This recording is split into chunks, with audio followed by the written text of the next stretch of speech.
Hello, good afternoon, students. So, just in case na naman, no, magkaroon ng maraming suspensions. And as you all know, we're going to have our NQA by November 20.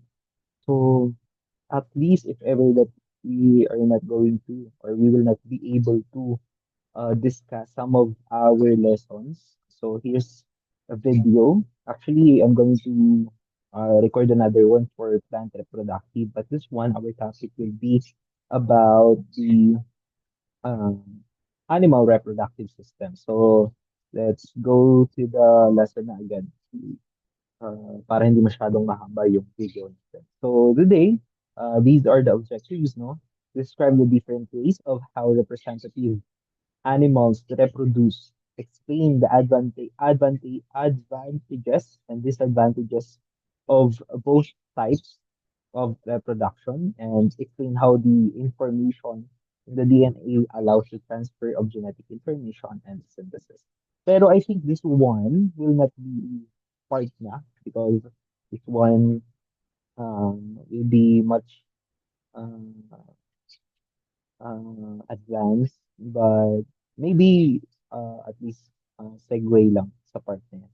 Okay, so lesson objectives natin, that is one. So these are the essential questions that will be answered at the end of the lessons, of the lesson, I mean. So what are the various reproductive strategies employed by animals and how these strategies contribute to the diversity of the life on Earth? And of course, how do animals adapt to their specific environments to ensure their survival? So, of course, diba, in order for you to survive, you have to reproduce. Like, for example, your traits or characteristics on a certain environment, a specific environment should be at least pass to your offspring. So, that will serve as their way of survival, no? Their techniques to survive in a certain area. So, ayun, kapag may adaptation, may reproduction, there will be a survival. Okay, so first one, reproduction in animals. We have two types. We have the asexual and we have the sexual, or maybe both of the methods. So, but unlike plants, no, there is an assumption that animals reproduce only through the process of fertilization and the fusion of the sperm. So, yan. So, but first, let's talk about the asexual and sexual. Well, when we talk about the asexual and sexual, what do you mean by that? So, asexual reproduce only by kahit one parent lang, no? Pag sinabi naman natin sexual, there will be two parents. That two parents also will give both their traits, no, their characteristics to the individual. Okay, so that's the difference between the two. Again, sexual, only one parent.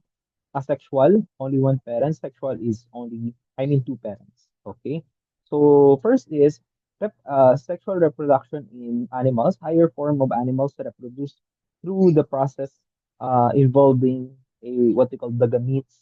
No, I think I've mentioned this one before, but gametes is the sex cells reproduced by the parents, no? So sexual reproduction is the process by joining the haploid or their sex cells, no? Half muna sa parents, tapos magpo-form na siya ng diploid. Okay? So haploid from one parents to another parents, tapos magpo-form sila ng diploid kapag nagsama sila. It will be called as the zygote. Okay, a zygote, eventually, of course, the maturation happens, di ba? So, uh, we are going to have the embryo and later then will develop into an organism. So, it's a process, a stages process, so stage by stage processes. Oh, na pag sinabi pala natin fusion, no? Pag fusion ng egg, no? Egg, tapos pag nag-fuse na yung egg, tapos yung sperm, that is what we call the fertilization or the union of egg and sperm. Okay, that will be developed to a zygote to embryo, and then we'll have another process. They will develop it to a new organism. Okay, so we have different, no, fundamental steps. No, actually, it's the three fundamental steps pala. Okay, of how we are going to have uh, asexual reproduction. Sexual, I'm sorry. Yan. First one is gametogenesis.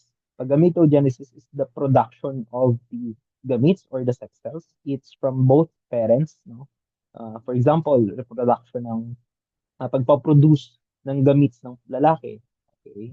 The other one is the production of the uh, gametes of the female. Okay, that's gametogenesis. To be more specific, no, spermatogenesis, tawag natin sa lalaki, spermatogenesis, creation of sperm. Oogenesis naman for egg. Oogenesis for egg. Okay, so those are the two types of the gametogenesis. So that's the production. So after the production students, no, spawning or kaya tinatawag natin mating or intercourse uh, is bringing the meats together. Okay, but that's what they call mating, bringing the meats together. The fusion of the two develop into new individual, zygote in individual. That is what we call the fertilization. Okay, fertilization. So first one, we have two types of fertilization. We have the external fertilization. Usually sa mga amphibians yan or sa mga fish. No? Ibig sabihin, no, ang ginagawa nila, nagpo-produce sila ng ova or eggs, tapos ng spermatogenesis, spermatozoa, sperm, from female and male. No? Yung dalawa na yon, they will unite. Okay, kaya siya tinawag na external fertilization is that they will unite outside of the body. Okay. So like for example in the picture, the two individual, releases these gametes, and then fertilize, and form new individual. Okay, tandaan, sexual reproduction, external fertilization happens or occur outside of the body. Okay, it's not inside. Okay, so example natin dyan is the amphibians. Sabi nila, females lay eggs somewhere, usually on the bed sea or seabed, I mean river bed, no? Then the male comes along and sprays the egg. Ang galing, di ba? Sprays the egg. And of course, the fertilization takes place. Okay, so ang animals that practice external fertilization is tinatawag natin oviparous organism. Okay? External fertilization happens outside. Sino usually yung gumagawa nito? These are the fish or amphibians. Okay? Ang tawag sa kanila is oviparous organism. Okay. So another type students is this one is the more common, to an organism. That is what we call the internal fertilization. So it happens inside, no. So usually us, no, humans, mammals, and even reptiles, no, meron din sila. So during the internal fertilization, the male plays semen, okay, not the sperm, no. The semen contains only the sperm. So it's a fluid that contains the sperm. The sperm is the the one that's moving, no? So directly into the male's body. That's the copulation, tinatawag natin. Then the fertilization happens inside. So it's inside. That's why it's called internal fertilization. So the physical union, sexual union or copulation aids the delivery of the sperm to the female or intercourse. Katulad na nakikita niyo sa picture. So that's the fertilization happens inside the animals, such as reptiles and mammals. Okay.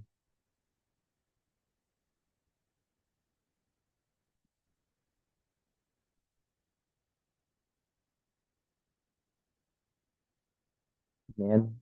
Panoorin nyo na lang to sa PowerPoint. Ha? Wag na tong mismong video na to. Bagal. Okay.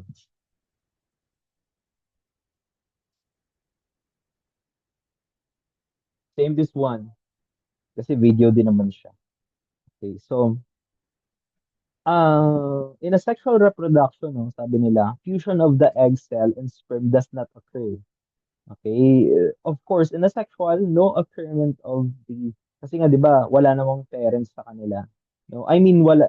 dalawang parents pala sa kanila. Okay, so sexual reproduction fusion of egg and sperm does not occur. So reproduction is mainly through amitosis, di ba? Which creates another clone of their parents. Okay, so since a clone of parents, students know giving of both traits, no, from different parents, only one kasi siya. So it's considered as a clone na clone, di ba? Kasi gayang-gaya. Okay, so advantage nito students of an organism can reproduce many offspring in a short period of time, di ba? Sobrang bilis lang niya without exerting much of energy. So sa ating kasi, sa sexual students, we exert more energy. First is maghanap tayo ng ah ka-mate natin or kaya ah makakasama mo to produce another uh, individual. But on this one, no, hindi, no. It's a short period of time, 'di ba? Same din sa bacteria, 'di ba? For example, naiwan mo lang din isang bacteria, 'di ba? It let's say 1 hour, and dami ng bacteria ulit, 'di ba? So the disadvantage naman students nito, the disadvantage naman nito is a lack of variation. Hindi na siya magkakaiba, 'di ba? Lack of variation of the individual. So for example, kung may lack ng variation, hindi iba-iba yung kanilang characteristics at may nangyari sa isang environment. Tapos yung characteristics na yon is cannot withstand that kind of environment. Kumbaga yung natural selection na tinatawag natin. Ano mangyayari? Di wipe out silang lahat. They can't adapt. Diba? Unlike kapag may different types of organism. Yun yung kagandahan naman sa atin, mga sexual reproduction. Diba? And tandaan din sa sexual reproduction is, sabi nga nila, it takes time to produce uh, a type of an individual, a single individual. Diba? It takes 9 months bago ka manganak. No? Tapos and so on and so on. So that's the disadvantage. No? Disadvantage of asexual naman is wala naman siyang pagkakaiba, lack of variation. So again, kapag may nangyari na in a single environment, in one environment that they don't have that characteristics kasi nga pare-parehas lang naman sila. So wipe out silang lahat. Yun yung kalungkutan. Okay? So we have many types of methods, no, when we talk about the asexual reproduction. First one is budding, and the next one is fission. No, first muna is occurs when an individual arises from an outgrowth from parents. This can create a colony or of an individual or of individuals, I mean, attached to a parent, such as the corals. Or pero dito, hydra. Yan. O kaya dito, it's an outgrowth, 'di ba? Sabi nga dito, outgrowth. So ito sa may side na to, okay, habang tumatagal, lumalaki siya, and then that's the time uh, another type of individual rise, okay, on the part of the hydra. That's what we call budding. 'Di ba? Sa fission naman students is a separation of division of an organism to form individual approximately same size. Ang good example na to students is mga protista or kaya kahit sa bacteria na lang. Tawag sa kanila is binary fission. 'Di ba? Yung mga bacteria na yan, mabilis lang yan. Para silang mitosis lang. 'Di ba? Ganun. Okay. So next one naman is fragmentation. Sa fragmentation students, yung kapag napuputol yung isang bahagi, yung naputol na bahagi will grow as another identity na, no? Another type of organism. Diba? Ganun siya kagaling yung fragmentation. It's different from regeneration, no? It's regrowing of lost part. But for example, syempre isa wala nang kwenta yun. Ito, yung buntot ng isang butike ng isang lizard. Diba? Pag naputol siya, regenerate. The other one kasi is different. Result into new individual. Okay? Fragmentation resulted into new individual, while regeneration is the loss part of the body will regrow. Okay? So, still, no, that's a sexual reproduction dito sa may fragmentation. Okay? So, ganun siya kagaling. Parthenogenesis naman students. Parthenogenesis is where the egg cell develops without fertilization. Di ba sa asexual kasi? Sa sexual, I mean, kailangan, para ma-develop yung isang individual, no? Kailangan magsama yung dalawang parents, yung gametes ng dalawang parents. Di ba? May sperm, tapos egg. Pero dito, hindi mo kailangan i-fertilize. Magkakaroon ka kaagad ng isang example ay magkakaroon ka kaagad ng isang individual. That's parthenogenesis. It will happen, magkakaroon ng anak kahit walang fertilization. Unlike sa sexual, kailangan ng fertilization. Okay? So that is by wasps or bees or sharks. Sa lizard, yung mga Komodo dragons, yan, usually nagkakaroon sila ng parthenogenesis. So sa human, hindi. Matakot ka, bigla yung nag-fertilize. Okay.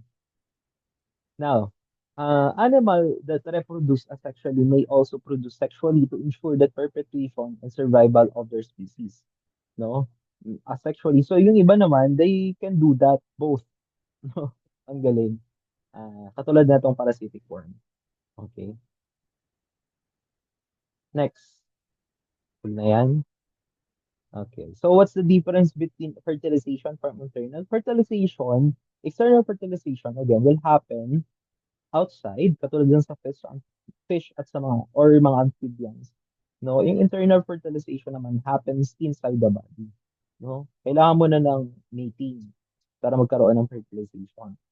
Okay? So, that's the part, no? 'Di ba? Ang bilis. Okay, stop na natin to. Okay, that's the part of the tawag dito. Um Animal reproduction. Ang next ko naman is the tawag dito, plant reproduction.